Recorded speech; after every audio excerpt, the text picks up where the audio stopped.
We have looked at the numbers of Janissaries until 1600, when major changes happened in the structure of the core. Now we are going to do the same for the time from 1600 up to 1800, and we will find out what the Janissaries achieved in this time frame. Before we go into finding out more about the history behind the numbers, let's first look at the achievements of the Janissaries during the investigated time period. With respect to decisive battles, the first half of the 17th century was quite uneventful. One battle that could be mentioned was that at Kotin in 1621 against the Polish-Lithuanian Commonwealth. Osman II, only 16 years old, led his army to the fortress, assaulted it 6 times, withdrew in bad weather and lost most of his equipment as well as 40,000 men. It was a humiliation, and we will soon learn about the aftermath. At the same time, there was heavy fighting against Safavids Persia, and the Ottomans lost a big chunk of Iraq to the Persians, who even took Baghdad in 1624. Nevertheless, the Ottomans managed to retake it in 1638. And then there was the war for Crete against the Venetians. Central to this campaign was the siege of Candia. While the invasion of the island began on the 23rd of June 1645, it was on the 1st of May 1648 that the Ottoman laid siege to Candia, and had to keep it up for 21 years. After multiple fights between Ottomans on one side and Venetians and French on the other side, the city finally surrendered on the 6th of September 1669. The fighting over Crete cost 37,000 dead and 7,900 wounded according to Venetian documents, while for some reason the Ottoman gave a much higher number of 260,000 dead or wounded. Maybe they wanted to glorify this fight. Shortly before that, the Ottomans fought the battle at St. Gotthard, close to Mogersdorf in 1664. There they faced Habsburg troops, supported by troops of many minor German states and even a French contingent. A victory here could have opened the way to Vienna. The Ottomans forced a crossing across an unknown ford of the river Raab, but there they were not able to force their luck. Habsburg's forces flooded in a continuous stream, and although the Ottomans had a much bigger army, they had no place to deploy. The Janissaries decided this battle unwillingly. When the Pasha Faisal Ahmad ordered them into trenches at the crossing, other units assumed them to flee and did the same. Many of the best soldiers drowned in the river. The next battle is probably the most prominent of all Ottoman sieges. In 1683 the Ottomans attacked Vienna the second time. The internet is full of documentaries on this topic. In the end, a combined German-Polish force defeated the Ottomans. Everyone knows what happened when the winged hussars arrived. The defeat at Vienna was followed by major losses, especially of Buda in 1686 and Belgrade in 1688, although the Ottomans retook Belgrade in 1690. Another major defeat occurred at Mohox in 1687, the place where once the Ottomans had defeated and dissolved the Hungarian kingdom. This time the Janissaries faced the Habsburgs and were routed. The battle cost them thousands of casualties, and thousands more died when they fled through marshes. The German troops, who suffered only a few hundred losses, captured the artillery and the baggage train. In the end, as we will learn in the next segment, this battle cost Mehmed IV his job. A long, drawn-out war followed the assault on Vienna. It culminated in a very decisive battle in 1697 near the town of Senta. Here, Prince Eugene of Savoy laid the founding stone for his reputation when he surprised a 90,000-strong Ottoman army while crossing the river Tisza on a pontoon bridge. The Habsburg army, which had around half the strength of the Ottomans, only lost some 100 soldiers. The Ottoman Sultan and his cavalry had already reached the safe side of the river, but the Habsburgs hit exactly when the infantry crossed the bridge. Like at the battle at St. Gotthard, the Janissaries had the task of holding the trenches at the crossing. They did that once and then mutinied. When their officers shot at them to regain control, they returned the courtesy in kind. At the end, 20 to 30,000 Ottomans were killed or drowned in the river, and the Ottomans lost Hungary and further parts of the empire in the following peace treaty. And now we turn to the 18th century and start with noting that in 1710 the Ottomans had to give Algiers its independence. A big battle happened at Petrovaradin in 1716, and ended in a victory for the Habsburg troops under the command of Prince Eugene of Savoy. In total, approximately 100,000 Ottomans and 40,000 of the Janissaries faced 70,000 Habsburgs. Although the Janissaries fought bravely, the Ottomans were routed with losses maybe in the tens of thousands. In the following year, the Imperialists took Belgrade after a bloody siege. The famous German song about the Prince Eugene is about this event. In 1739, the Ottomans took their revenge in a war against Russia and Austria. For both enemies, this did not end well. Although the sources are very sparse on this topic, we know that at the Battle of Croca, the Ottomans humiliated the Austrians, and soon after that retook Belgrade. Through this war, the Ottomans won back big chunks of Serbia and northern Bosnia. In Damascus, Janissaries from central government and from local origins gruntingly coexisted there. In 1740, the cauldrons were close to boiling over, and the central government had to withdraw the troops, virtually granting independence to Egypt. Shortly before the turn of the century, the most prominent battle in the 18th century with Ottoman participation happened.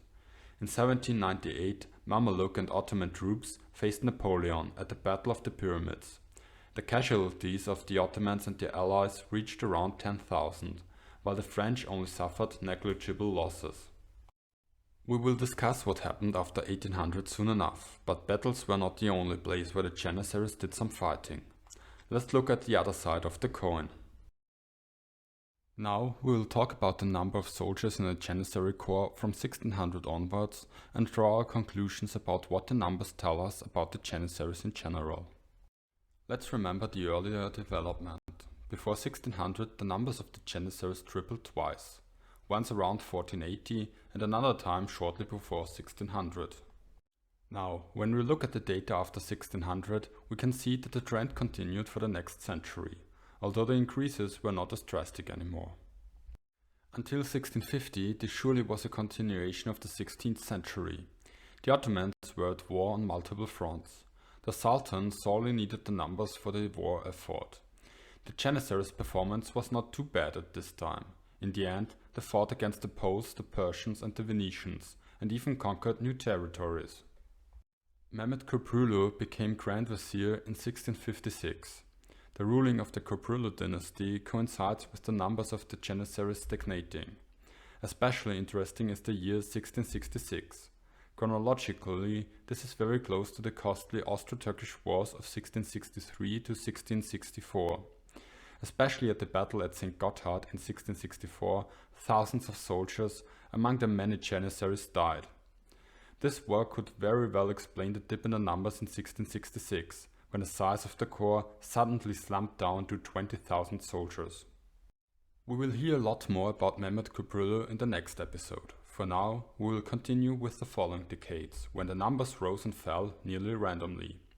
Since the literature does not bother to explain this immense volatility, I will present my own hypothesis based on the occurrences in this time frame. This time period was full of wars on multiple fronts. The Ottomans fought the Venetians, the Holy Roman Empire, Poland, Lithuania and the Russian Tsardom. These wars included many long-drawn and bloody battles. It could very well be that thousands of Janissaries perished in a single battle and had to be replaced in the following year or even years.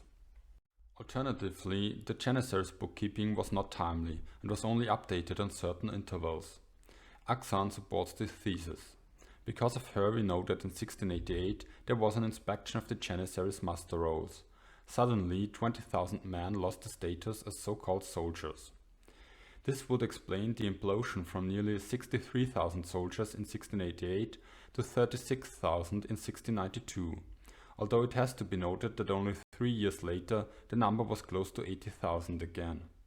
A similar thing happened in 1771. Or it could also be that in the little intervals of peace the treasury desperately tried to reduce military spending and reduce the numbers of Janissaries, but when another war came along, the strength of the army shot up again. Agustin refers to the example of the winter 1709-10, when the Janissaries had the lowest strength in decades with 16,000 soldiers. The Ottomans recruited new soldiers over the winter and were back to 43,000 Janissaries in no time. In general, after 1700 followed a time period of decreases. From the temporary peak in 1695, with more than 78,000 men, the numbers of the Janissaries declined until 1729, when the Janissaries had a strength of nearly 25,000 soldiers. And then, in the turn of one single year, an explosion happened, which drove the corps size to an unprecedented 98,000 Janissaries in 1730. This dramatic increase coincides with the rebellion of Janissaries, religious figures and traders in 1730. For this occasion, the literature gives reasons for the increase in enlistments. It was at the traders' insistence that the Janissary roll reached 70,000 again, because of the admittance of tradesmen. The ranks of the Sipahis and even the artillery were generously swelled with new recruits. For once there was money in the treasury, due to royal stringency and confiscated fortunes, and a mob was prevailed upon to disperse. I should add that the Sipahi probably refers to the household cavalry, not the provincial one. The revolts were about tax increases and cost Ahmed III his throne. Mahmud I became the new sultan instead. That tradesmen participated in the revolts is the obvious reason for the concessions. Two of the most important rebel leaders in 1730 were tradesmen, a fruit vendor and a dealer in second-hand clothes. After 1730 the data gets sparser, but it seems that the corps size returned to 50,000 soldiers and stayed relatively stable. Güner tries to find numbers on the time period after 1800 and comes to the conclusion that the sources vary by tens of thousands. It seems that the definition of a janissary became very unclear. Now, which conclusion can we draw from those numbers? In the episode on the numbers up to 1600, we try to answer the following questions. First, do the numbers tell us something about the recruits? Second, find a connection between the numbers of the janissaries and their tasks. For the numbers after the 16th century, these questions are not very suitable, since until the end of the century, the main drivers of the size of the corps of the janissaries were foreign policies, conquest and war. In the next 200 years this changed as the ratio of fighting troops to enlisted troops shows. Murphy gives us some numbers. But apart from a few highly exceptional occasions, such as the reconquest of Baghdad by Murad IV in 1638 and Kara Mustafa Pasha's ill-fated attack on Vienna in 1683, janissary deployments rarely rose above 25,000, while janissary effectives who actually served in the trenches and confronted the enemy in combat represented a still smaller proportion, perhaps 50 full-strength companies or 10,000 men. So what was the determining factor after 1600? The discipline and rigorous training marking this once elite firearm infantry had disappeared by 1700, transforming the corps from the terror of its foreign foes to the terror of the sultans. Quartet just told us that the janissaries turned to fighting the sultan instead of the foreign enemies. All the revolts were an internal power struggle over the control of the state, and therefore the ability to draw resources from the population. This furthers the conclusion from the video on the Ottoman deep state. Instead of plundering foreign lands, now it was about plundering the population of the empire. We will look deeper into this in the next episode. And this is a good place to stop and take a look at what we learned today. We'll start with the Janissaries' achievements. Before 1600 the Ottomans and therefore the Janissaries went from victory to victory. They lost only some of the major or decisive battles. Let's recall the achievements before 1600. In this time period the Janissaries experienced 3 decisive defeats but provided 10 strategic victories. We see here that the picture completely changed. All the successes in the first half of the Janissaries' existence turned into failures in the second half. What they had won before they now lost.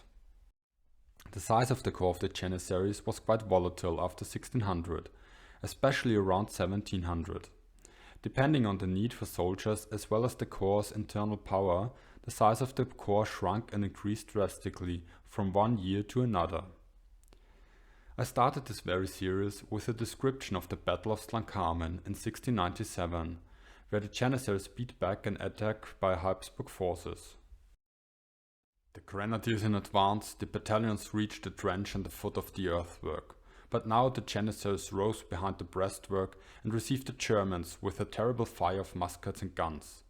The battalions retreated with heavy casualties.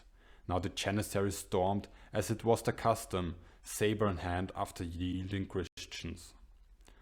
I think it is fair to continue with this quote and see what happened after this assault. With the Brigade Arenberg, the Margrave of Baden personally attacked the Janissaries' flank. Although both sides suffered heavy losses, it was the Janissaries who were thrown back in a headless flight and pursued up to the entrenchments. Many words were written praising how great the Janissaries were, and this might have been true in their earlier history. Nevertheless, many original sources I found seem to overstate their abilities, and this is understandable. The Europeans suffered many defeats against the Ottomans, therefore they had an incentive to overstate the powers of the enemy. Do not get me wrong, the results which the corps produced prove that the Ottomans were militarily superior, but you should also keep the incentive in your mind when you read all the great stories about the Janissaries that European observers tell, especially when those observers were high-ranking diplomats who would only see the crème de la crème of the Janissaries in the palace. And now it is your turn again. Imagine the situation of the Ottoman administration. They have an army under their command, but their military performance starts to diminish. Still, inside the empire, it is a huge power factor. Could this be a potential problem? If yes, write in the comments and tell me how to solve it. Please do not forget to like, share and subscribe. So long, we'll meet again soon. Stay critical, stay curious, stay free.